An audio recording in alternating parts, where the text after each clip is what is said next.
Well, you're getting ahead of the questions because that is one of the questions. Oh, my bad.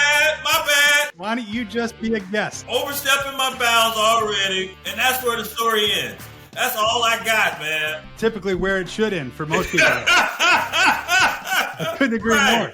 And they had us playing cornhole. I said, what is it? Black people don't play cornhole. I never heard. Where the dominoes? Let's play some dominoes. Where's Big Six? Ladies and gentlemen, welcome to the Stick and Hack Show, a sophisticated and brilliant look into the world of golf from a stick and a hack. Now, your hosts, Mike Ryan and Adam Grubb.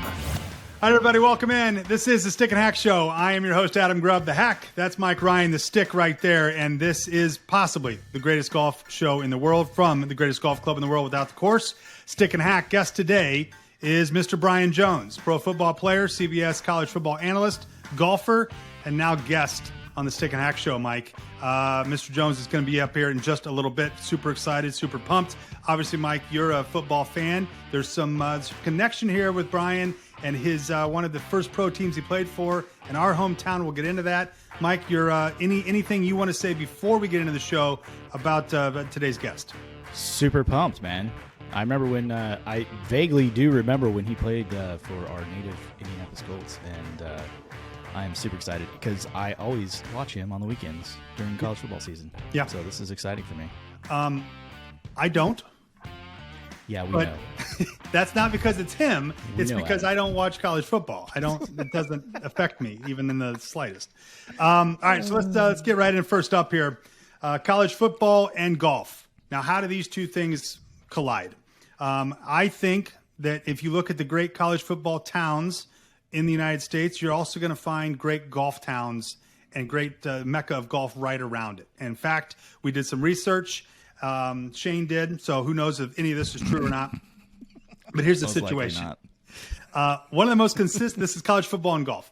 One of the most consistent teams in the country, the Wisconsin Badgers, are always a threat to win the Big Ten. Camp Randall Stadium may be a sea of red come Saturdays in the fall, but there's also plenty of nearby green for golfers visiting the area. Starting with the college courses, University Ridge Golf Course. That's a rent Robert Trent Jones Jr. Hawks Landing Golf Club is just 7 miles from campus. And Madison expert and Badger fanatic Steve Stricker suggests Odana Hills. And the Andy North designed the Legend at Bergamont. And, of course, if you want to drive 2 hours from there, you can go to Whistling Straits. Of course, that's number 3 in the Golf Digest 100 Greatest Public Courses. And Irish Course is number 35. And Black Wolf Run, both of which, Mike, I think you've played here just over the summer. So good for you. Super proud of you. 2 of the finest golf resorts in the country. And Erin Hills, of course, site of the 17 U.S. Open, is 60 miles. You go into Ohio, the Horseshoe, your Buckeyes. You're a big fan of the Buckeyes, aren't you, Mike? No.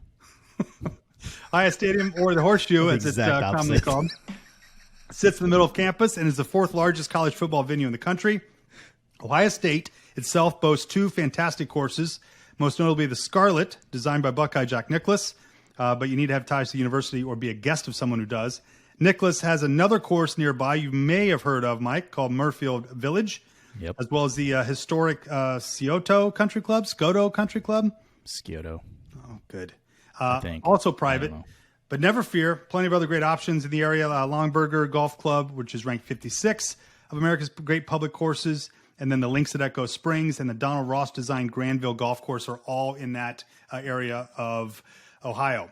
And then they say everything is bigger in Texas, Mike. And Austin's Darrell K. Royal Memorial Stadium is certainly no exception. Aside from its massive football structure, Austin is also home to Barton Creek. The resort has 4 courses, including Tom Fazio designed canyons and foothills courses, both of which listed in Golf Digest 100 Great Public Courses. Austin resident and 2-time Masters champion, my man, Ben Crenshaw, also recommends Gray Rock Golf Club and Lions Municipal Golf Club, which is owned by the University of Texas. Now, I say all of that because it's college football, it's golf. I ended it with Texas. It always wraps back to the guest. Today's guest, Mike, is Brian Jones. He was born in Iowa City, Iowa, also another great college and golf course town. Yep. Brian Jones grew up in Lubbock, Texas, graduated from Dunbar High School in 1986, recruited by several colleges. He first attended UCLA and played with the Bruins football team before transferring to the University of Texas at Austin. He then played the 89 and 90 seasons for the Longhorns team at the time, and I think there was something massive that happened in 1990 for the Texans. I can't quite remember that. I'm sure we'll hear more about that or Google it if you really want to, if you really care. He was drafted by the loved Los Angeles Raiders, the Las Vegas Raiders, Oakland Raiders. Who cares, Raiders? And after several seasons in the NFL, he joined CBS Sports in 2005, where he is now a college football analyst for CBS Sports and CBS Sports Network. Brian Jones, members and listeners, I'm incredibly excited to welcome him in. Brian, how are you, sir? Thanks for being part of the Stick and Hack Show. Stick and Hack, Adam and Mike, I am doing outstanding, man. And you left off a great golf course there in Austin at University of Texas Golf Club. It is outstanding, man. Absolutely, yeah. Well, you're getting ahead of the questions because that is one of the questions. My bad. Overstepping my bounds already. No. Why don't you just be a guest? No, just throw curveballs all over the place for Adam. There you go. I'm good at that. I prefer it. All the guys I work with, Adam Zucker, he hates. He's trying to read his bump, and I'm just talking, and he's all perturbed. So get ready, Adam. I'm trying to get into the show here. Our listeners cannot wait to hear what you got to say. All right, so let's get right to it. You had an incredible college career. You got into the NFL. You had many years in the NFL, and you've stayed in football for so long. But you got in where most people do, either business or broadcasting, when they get out of the NFL. If they've been smart about their money and about their life, they go into business or broadcasting. You chose broadcast route. You've been there since 2005. The question, your football career or broadcasting, which gives you the most joy in life? Wow. Well, I'd have to say the broadcasting currently because it keeps me close to the game, yet I don't have to take the hits or deliver the hits and endure the pain, although there's some residual effect from all those hits over the years that still endures. But I love the fact that I'm in broadcasting. I have some business interests on the side, as I like to say, my side hustles. So I'm super excited about those. But the broadcasting, man, and as I say on our shows, and I say to our guys all the time, this is our locker room. This is the only locker room we have left. And it's we get wispy at the end of the season because I'm here in South Florida. My other guys are scattered all over the country. And I've only been down here in South Florida for going on 6 years. I don't have a ton of friends. So I don't have anyone to cuss out other than my two dogs. And they look at me like I'm crazy. So football season, dude, I am just through the roof. It's similar to playing again. You got all these former jocks there, and we're telling the same lies. They get better and more grandiose each and every season, and it's so much fun. And there's a great camaraderie, the same thing you need in the locker room, on a team. Makes it so much fun. Well, Brian, like we said earlier, Adam doesn't even like college football or really even follow it that much, which is annoying. Leave the studio since he said that. I totally understand. But, I mean, you play a lot of charity events on the road when we're talking about golf. What does golf bring that, football never did for you? It's challenging. Now, football was challenging, but eventually you get the hang of it. You don't progress to the highest level without figuring it out. And I'm a long ways from figuring out this golf thing, even at an amateur level. But I remember playing, the one year I played for the Colts, there was a little course we went to, Eagle Creek, right there by 56th Street. Yeah, yes, right by the complex. Yes, yeah, we went over there and hacked it around. And then once my career ended, I went back to Austin, completed my degree, and I started playing in all these charity tournaments. And because there seemed like there's one every week, the weather is always conducive to playing. And I got hooked. I had no clubs. I was using the buddies' clubs, and I got hooked. And the first thing I did after that round, and I probably had one good shot. I think it was a 5-wood I had, old persimmon wood too. The first thing I did was bought golf shoes. I didn't think about going to clubs. I'm going to get me some badass golf shoes. And that's what I did. My buddy Kenneth Sims still laughs at me to this day. Kenneth Sims just was inducted into the College Football Hall of Fame. He said, man, who goes and buys golf shoes first? You go buy the clubs, golf balls. Nah, I was ass backwards.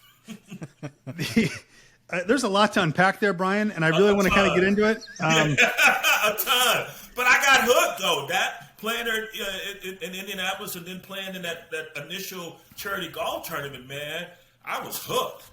And we hear that a lot, that golf does hook you. And even somebody like yourself that is used to this high octane impact sport and the pressure of NFL and the money and the fame and all those things. At the end of the day, you're just another hack on a golf course trying to figure out how to get that ball from A to B. And that's what is that's the endearing love affair that everyone has with the game of golf. Let's talk about sports betting for a second, if I can make the world's worst transition. Let's talk about sports betting. I'm no good at that either. I just called myself out. You host a sports betting show, I believe, for CBS as well. Not for CBS, for one of our clients. Okay. We hosted a show. I did it with Warren Sapp, our client Bet Online, last football season. Then we had Gary Payton and Warren do a show, and then just finally Gary Payton doing our basketball show for our client Bet Online. And didn't do it this season, but yeah, in the past I have done that. And it's the rise of sports betting is something that we're fascinated with here, specifically in the NFL and in college football. Where do you think it goes? And not to turn this into a political pundit show here, but is it good for the game? Is it good for football? Is betting? Is it okay? Are we in a good spot with it? I liken it to the new NIL rules. As Jimbo Fisher said to us at the SEC Media Days this summer, and subsequently a few weeks or a month ago, he reiterated it. NIL has been around. It's just been under the table. Gambling has been around, and now it's out there for everyone to see. You look at fantasy, and I remember the NFL said, "Oh, we'll never get involved with fantasy sports. It's too similar to gambling." Okay, who are they in bed with? Because that has assisted in growing the game. Fantasy is taking football, all these different sports, to a whole nother level. And people are participating in fantasy. They don't know a damn thing about the game, but they just watch their different players. That's how they view it. And the NFL doesn't care as long as you're watching. And whatever your motivation, you're tuning in. And it's the same thing with gambling. It's always been here. It's going to be here. And it's become more mainstream. And as long as no one gets compromised, and I don't foresee that happening. Yes, there have been some instances in the past, but it hasn't been widespread. So I have no problem. You see it at the college stadiums now.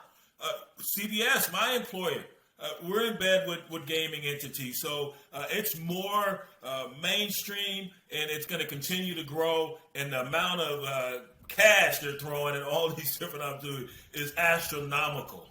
Brian Jones is the guest here on the Stick and Hack Show from CBS College Football and ex-NFLer.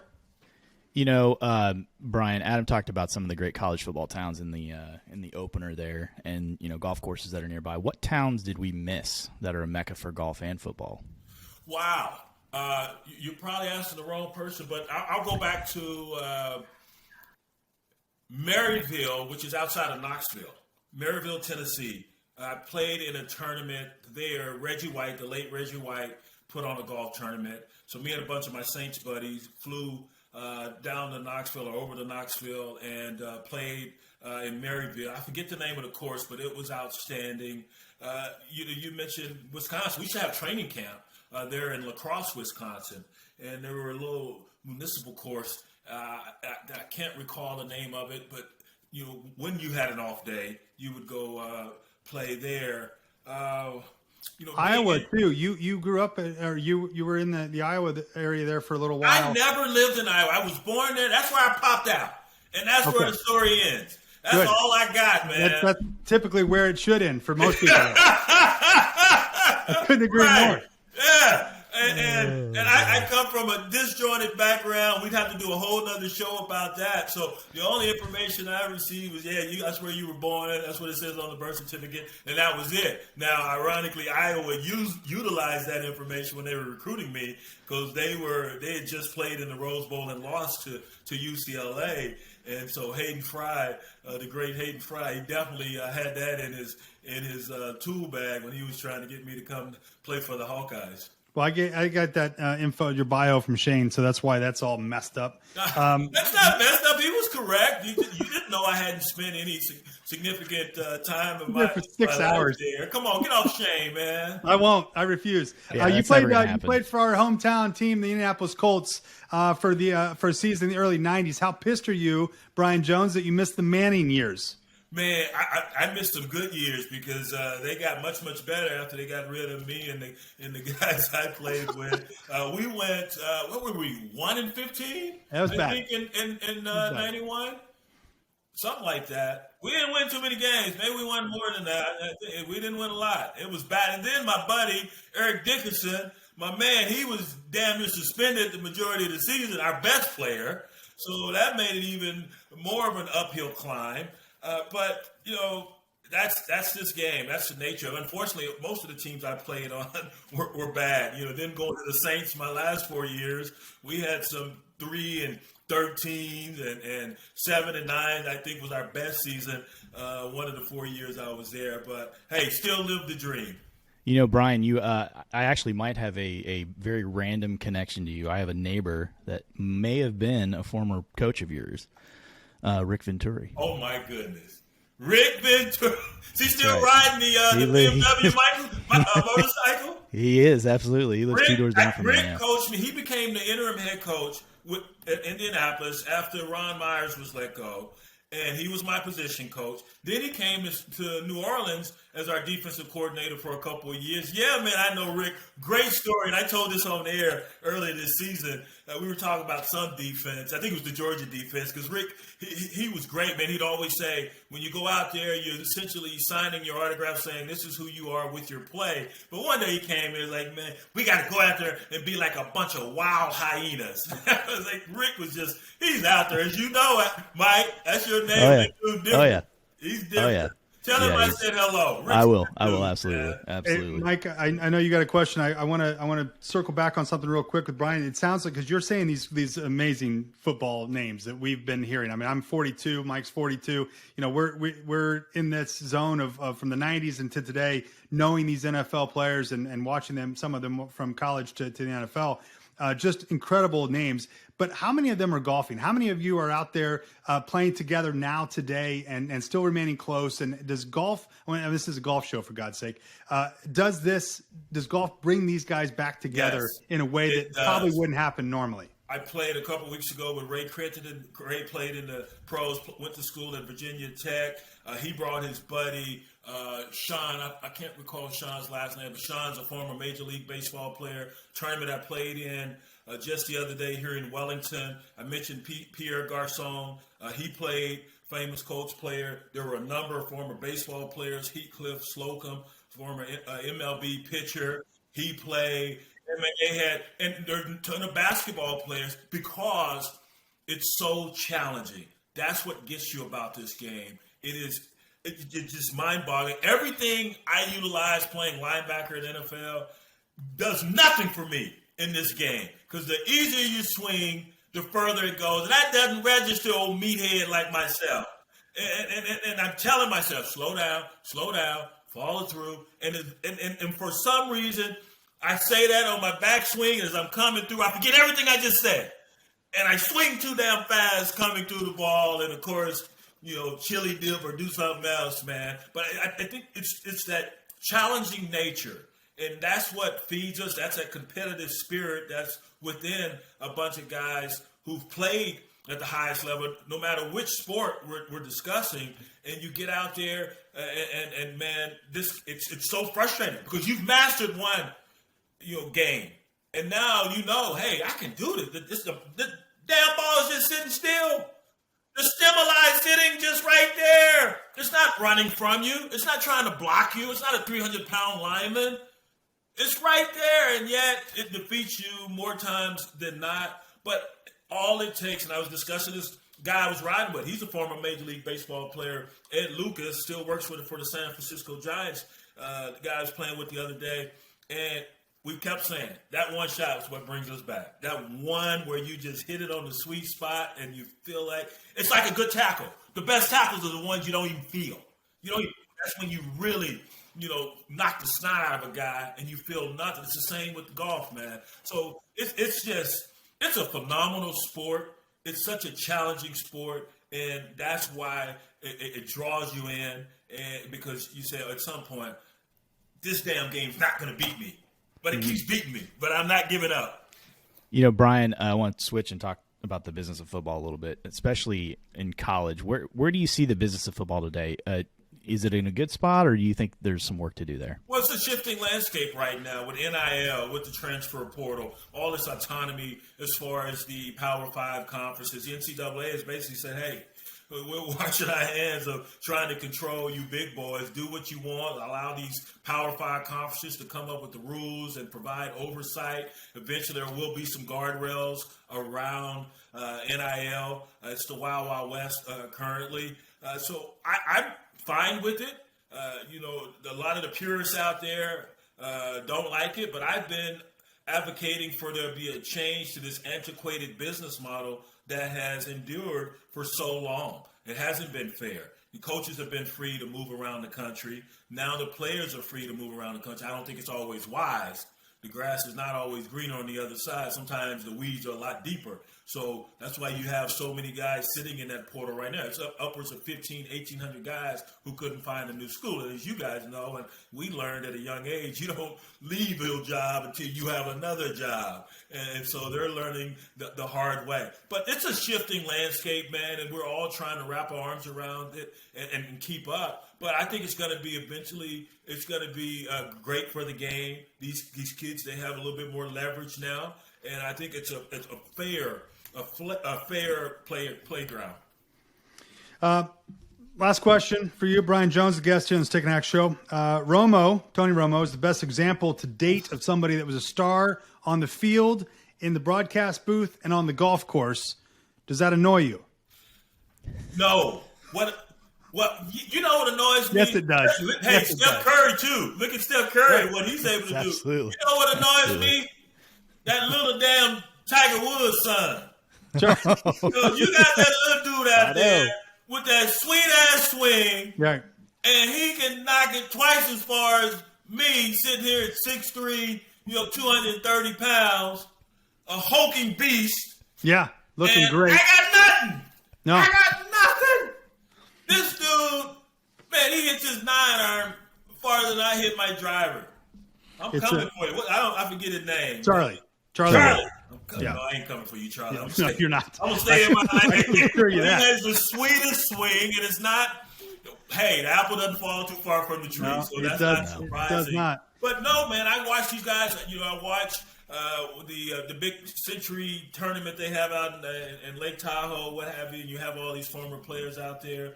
I give Barkley grief because he still has an ugly swing. I can kick his ass, I'm sure. I just ain't going to bet with him because he'll find a way to win that. And I ain't got that much money. No, it doesn't bother me. I don't begrudge anyone that's going out and been able to perfect this game. It's a great sport. It does teach you a ton of discipline and management, and you just have to, especially for guys like you got to adjust your attitude, man. But it's fun, and a bunch of us former guys from different sports are definitely well steeped in the attractiveness of the game. So I bet you would be a joy to play with. You are honestly, and this is why we have Stick and Hack. I mean, this is to celebrate the game, celebrate those that love the game, and those that don't take it too seriously. And I've chilled out a lot because I have thrown clubs. I threw a club, left a driver in a tree. Lost Creek Country Club outside of Austin. That driver's probably still in a tree. I've run over clubs with my golf cart, and I had to take a break because that's how frustrating it was. I had to take a step back, and this delves into football because when I was playing for the Saints, speaking of the Colts, Jim Morrow, he went to the Colts after he left the Saints, he left us, and a lot of guys were upset, and they said he quit on us, and I said, nah, man, he needed to take that break for his health because he was going nuts. I mean, after every loss, he was out there or in the locker room just browbeating us, and we deserved it. And I equated it to me on the golf course. I was like, I had to take a break. I had to step back because I was getting too frustrated, too angry out there. And so I didn't fault Coach Moore too bad because I said in my own life, sometimes you have to just take a pause. But I have calmed down considerably as far as how I react when I hit a wayward shot. And I needed to because there's still a lot of those wayward shots. Brian Jones, the guest. Speaking of pause, we're going to take a pause here. Now that is a segue. And we will be back in a second for a game with Brian Jones. Back in a second, we're going to play Stick or Hack. Hang tight. Join Stick and Hack next May for the 2022 Stick and Hack Challenge, a weekend of world-class golf, challenges, food, and major prizes. On May 14th and 15th, join us at French Lick Resort Casino for a weekend you will be talking about all year.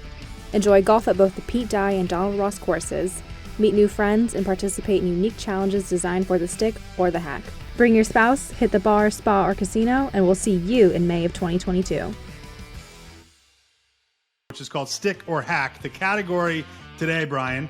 Now, this is a very simple game. I know you've never listened to the show. Why would you? But when you do go back and binge it, you'll hear the Stick or Hack is one of our favorite segments. It's Stick or Hack. The category is tailgating supplies. Okay? Tailgating supplies, are they stick or are they hack? And we got 10 of them for you. And we start with you. We go to Mike and then myself. Number one, tailgating supplies, stick or hack, charcoal grill. A charcoal grill at a tailgate. Stick or hack?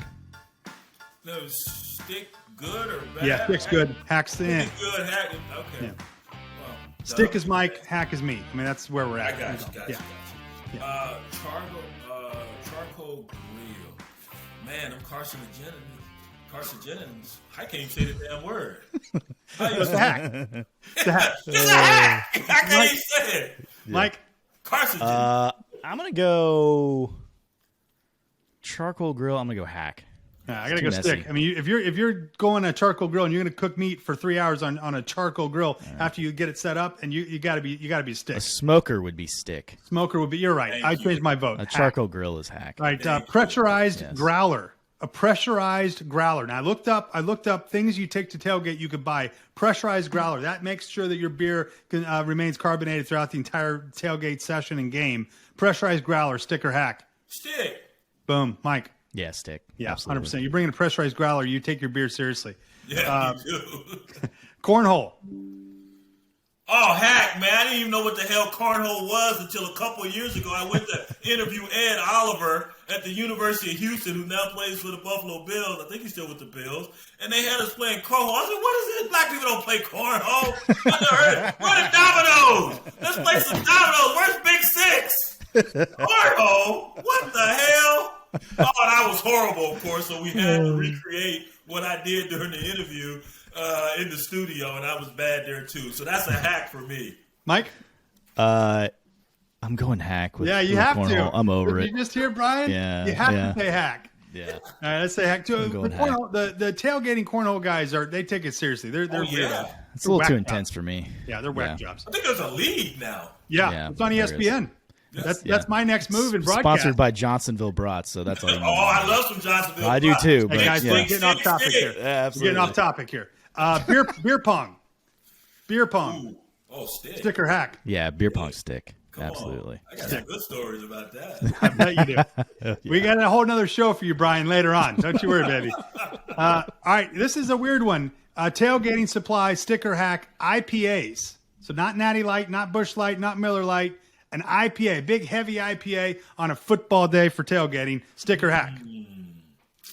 I'm going to say stick because anyone who brings an IPA, it's not their first rodeo. So they're going to know how to handle a big heavy beer. Stick.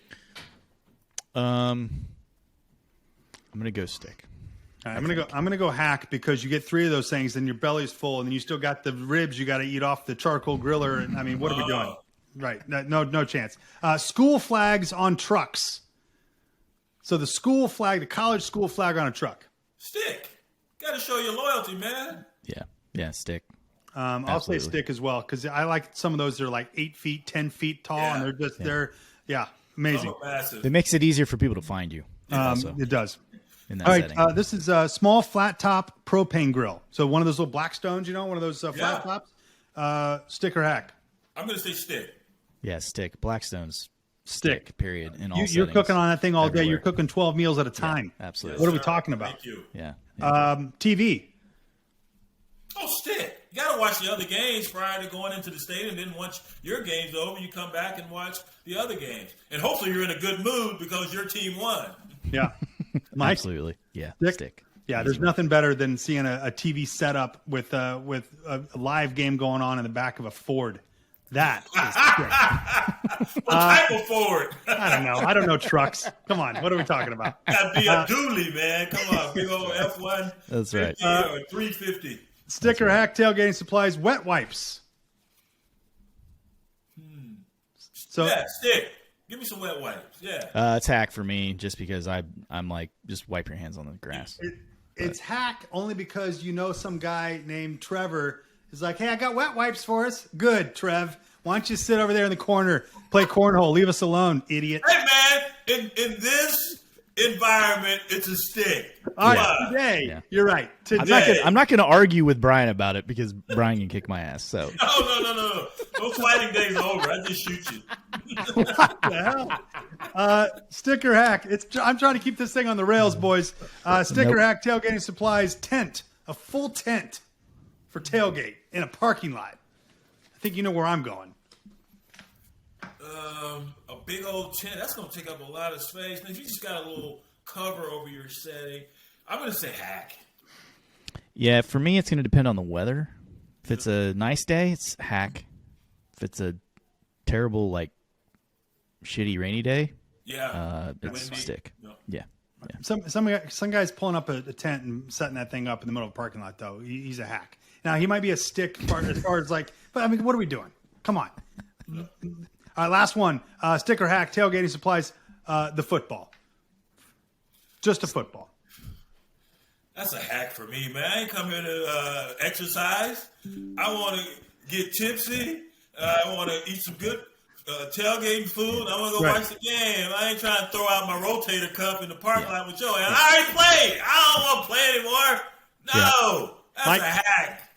Yeah, Mike? yeah, it's definitely hack for me because half the time there's some idiot throwing their football into my tailgate, and then they come running catching through it. like, "Oh, sorry guys, sorry, Yeah. get Excuse us. out of here." I'm annoyed. You guys want now. You want a wet Leave. wipe? Yeah, I'm out. Yeah, and then it's in this environment, you got to make sure the ball is clean. And I'm out. All right, there it is, everybody. That's the Stick and Hack Show for today. That's Brian Jones from CBS Sports. What an absolute privilege and joy he was on the show. Brian, thanks for the time, man.